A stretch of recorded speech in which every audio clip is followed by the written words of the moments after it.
Hey, I'm Tyler with Dirty Ts Fab and Off Road. We're gonna discuss our Pro Lift, kind of some tips and tricks for the install to hopefully help y'all guys out. This one is probably a little different than some of them, but we do have our bulkhead and our triple link on here. But we want to discuss basically how we kind of start. We'll go from the front to the back. Our lower arms are adjustable on here.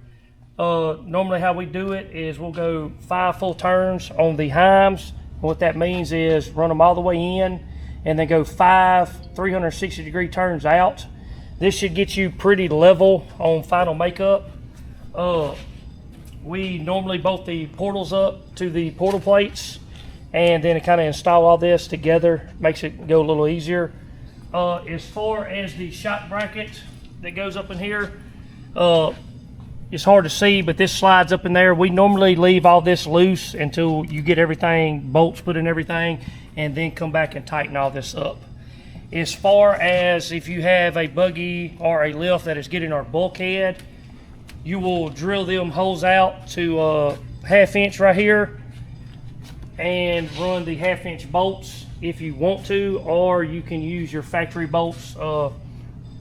It just kind of depends on what you want to do with that. And then you'll reuse your bulkhead bolts on the bottom. Our bulkheads on the front will allow you to run some type of bumper, either ours or an aftermarket one, as long as it doesn't tie into the frame through the holes.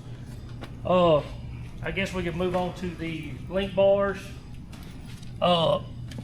It basically bolts on to where your carrier bearing goes with the supplied hardware, and then you drill this hole right here. Use the hardware that comes with the kit to bolt it in.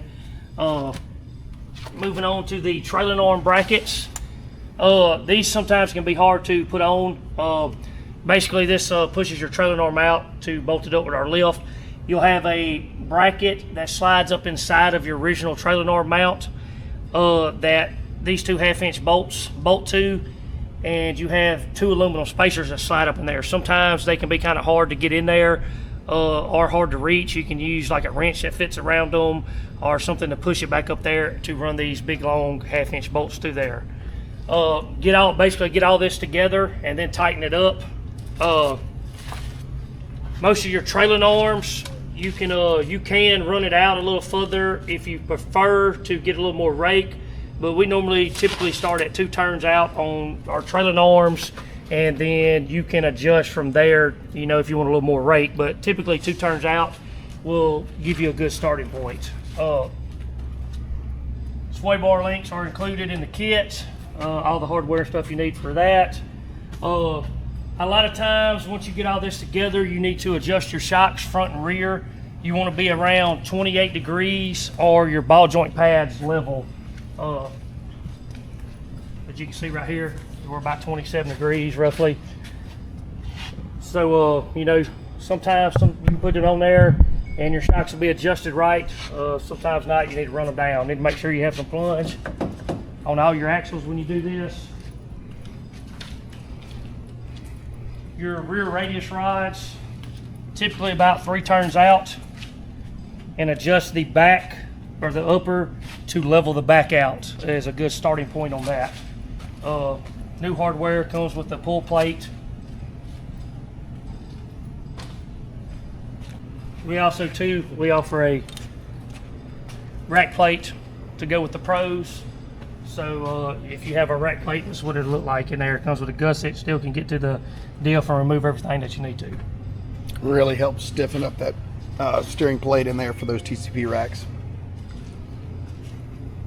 Right. Yeah, so when you get this thing in, it's going to come via crate in a big box. So once you get everything pulled out and unwrapped, you'll have a smaller box that's going to have your hardware, which will be labeled bag 1 through 5.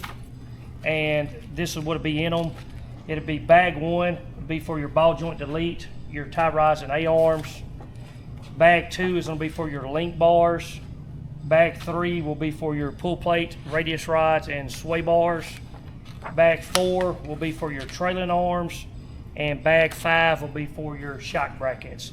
And then if you do have our bulkhead, you'll have a bag 6. So we wanted to touch base on our regular bulkhead. So we'll show that. This is our Gen 1 style bumper bolted up to our bulkhead. This is a 9 triple link bumper. So this allows you to run like a factory arm if this was on a 64-inch model. But basically this is what it would look like if you already had our bulkhead with factory suspension and then upgraded to our lift. We will send the spacers that's included for the rear of the arm so that you can bolt all of our suspension up to it.